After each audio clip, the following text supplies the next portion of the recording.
கர்வம் கொண்ட சர்ப்பம் ஒன்று சிரசிலுள்ள மணியை வைத்து பரமபக்தியாய் சிவ பூஜை செய்தது.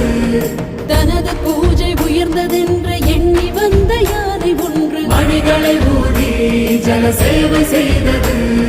பகைமை கொண்ட நாகம் துதிக்கை உள்ளே ஏற துடி துடித்த யானை லிங்கம் மீது முதியதே.